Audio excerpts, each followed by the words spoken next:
देखो जो मैंने बोला था वही हुआ। एप्पल ने अपना प्रोडक्शन आईफोन एयर का बहुत ही ज्यादा कम कर दिया, लगभग खत्म कर दिया। मैंने बोला था ना भाई ये जो पतले फोन का जो गिमिक है ना ये ज्यादा चलने नहीं वाला। और पता है एप्पल कंपनी तो ऐसी कोई नई चीज लेके आती है, हर बार लाती है। पिछली बार एप्पल इंटेलिजेंस लाई, क्या हुआ? कुछ नहीं हुआ। अभी ये पतला आईफोन लाई, क्या हुआ? कुछ नहीं हुआ भाई, इनके सारे गिमिक फेल हो रहे हैं। सो यहां पर ये फेल हुआ क्यों? देखो भाई, पतला फोन आप बनाते हो, बहुत साधारण सी बात है कि पतला फोन डिजाइनर्स के लिए एक अचीवमेंट हो सकती है, बट ये कस्टमर्स को, और जो फाइनल बॉस है, जो कि कस्टमर्स है, फाइनल बॉस कस्टमर्स है, कस्टमर ही बॉस है भाई, कंपनी नहीं। कस्टमर को कोई वैल्यू ऐड नहीं कर रहा भाई। ठीक है, पतला फोन है, पतला दिखता है, आगे क्या? पतले फोन के नाम पर एक कैमरा दे रहे हो, फ्यूजन कैमरा का नाम दे रहे हो, कोई भी कैमरा बोल दो, फलाना ठिलाना, एक कैमरा एक ही कैमरे का काम करेगा भाई, वो 10 कैमरे का काम नहीं करेगा। सीधी बात।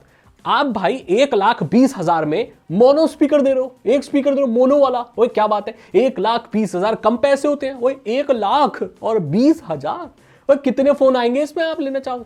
तो इंडिया में तो ये वैसे ही फेल हो गया भाई। इतने पैसे दे के भी इन चीजों के साथ कॉम्प्रोमाइज करें, बैटरी के साथ कॉम्प्रोमाइज करें हम।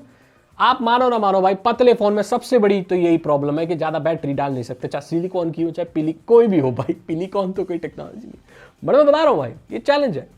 तो भाई ये ना इनके इंटरनल अचीवमेंट है, इससे कस्टमर को कोई वैल्यू ऐड नहीं होती। पतला फोन कहां भाई लेके घूमते रहोगे भाई, बैटरी नहीं देगा वो ना, उसका प्रोसेसिंग करेगा, ज्यादा हाई प्रोसेसिंग करेगा तो भाई उसमें कूलिंग भी बेटर नहीं दे सकते आप। सो इसका तो भाई फेल होना पहले से तय था, और एप्पल कंपनी अब इस पर ही फोकस करती रहेगी। लोग मांग नहीं रहे, डिमांड नहीं है ज्यादा, उनका सारा फोकस फोल्डेबल पे चला गया भाई, उनको खुलने वाले फोन बनाने जो कि पहले से बन चुके हैं। प्रॉब्लम तो यही है कि इनोवेशन करे तो के करे, फोल्डेबल भी पहले से बन चुका है, पतला फोन पहले से बन चुका है, तो तुम क्या बनाओगे? अब है ही नहीं स्मार्टफोन में भाई इनोवेशन के नाम पे कुछ। अब तो करे कंपनी क्या करे, इधर उधर हाथ पैर मार रही है और वो फिर फेल हो रहे हैं। एआई भी पहले से आ गया, हर चीज पहले से बढ़िया आ रही है, तो तुम क्या करोगे एप्पल? कुछ आप सोचा है तुमने? क्या आप ऑनलाइन इंस्टाग्राम पर पैसे कमाना चाहते हो, कस्टमर्स पाना चाहते हो, अपने कोर्सेज और अपनी जो चीज है वो बेचना चाहते हो, कुछ भी प्रोडक्ट, डिजिटल प्रोडक्ट, उसका ई बुक, कोई जानकारी, कोई पूरा एक लेक्चर, तो भाई आप अब कभी भी कस्टमर्स लूज नहीं करोगे। मैं बात कर रहा हूं सुपर प्रोफाइल की। एक ऐसा प्लेटफॉर्म है जहां पर आप ऑटो डीएम फीचर इस्तेमाल कर सकते हैं। इंस्टाग्राम पे आपने देखा होगा ना, रील बनाते हैं लोग कि अगर आपको इसका लिंक चाहिए तो मुझे कमेंट करें और डीएम में मैं आपको लिंक भेज दूंगा। सो ऐसे करके आप कोई भी अपना कस्टमर लूज नहीं करोगे, कोई भी पोटेंशियल आपका कस्टमर है उसे लूज नहीं करोगे, क्योंकि आपको वो कमेंट कर देगा एंड डीएम में पूरे कनेक्शन हो जाएगा। देन आप उसमें लीड मैग्नेट कर सकते हो, जिसमें क्या आप एक फॉर्म जनरेट कर सकते हो, जिसमें आप उसके कुछ क्वेश्चन पूछ सकते हो कि भाई आगे आप क्या सीखना चाहते हो, क्या कोर्स लेना चाहते हो। सो आपके पास पूरी एक जानकारी हो गई, आपको ये पता चल गया कि कितने सारे कस्टमर्स हैं जो ये सीखना चाहते हैं, वो सीखना चाहते हैं, इतना पैसा देने के लिए तैयार है। तो आपके पास पूरा एक डेटाबेस तैयार हो गया। देन आगे चलकर अगर आप कोई प्रीमियम कोर्स निकालते हो या कोई प्रोडक्ट या कोई लेक्चर या कुछ भी ऑनलाइन बेचना चाहते हो, तो आपको ये पता है कि आपके कस्टमर्स कहाँ हैं, एंड देन आप उसको डायरेक्टली सेंड कर सकते हैं लिंक, एंड अपने प्रोडक्ट्स, अपने ई बुक, अपने लेक्चर्स कुछ भी सेल कर सकते हैं एंड पैसा कमा सकते हैं। और यहां पर इनका खुद का पेमेंट प्लेटफॉर्म वगैरह भी है। सो ये सारी चीजें देते हैं, आपको प्रोवाइड करते हैं। बहुत अच्छी सर्विस है, मैं बहुत सारे कोर्सेज बेच रहा हूं बहुत सालों से।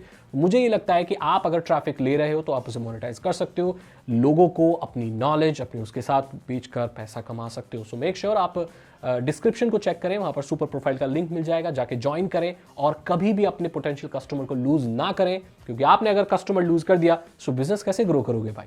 तो चेक करो डिस्क्रिप्शन में। यही है कि एप्पल के किसी एक्सपर्ट ने कहा था कि भाई 10 साल में तो आईफोन का नाम निशान ही खत्म हो जाएगा।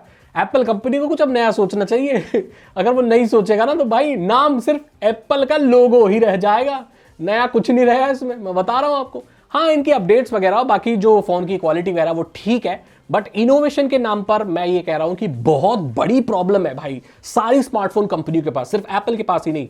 कंपनियों को समझ ही नहीं आ रहा कि भाई एक्चुअली में हम नया क्या करें, ऐसा क्या कर दें कि जिससे हम अपने स्मार्टफोन ज्यादा बेच पाए।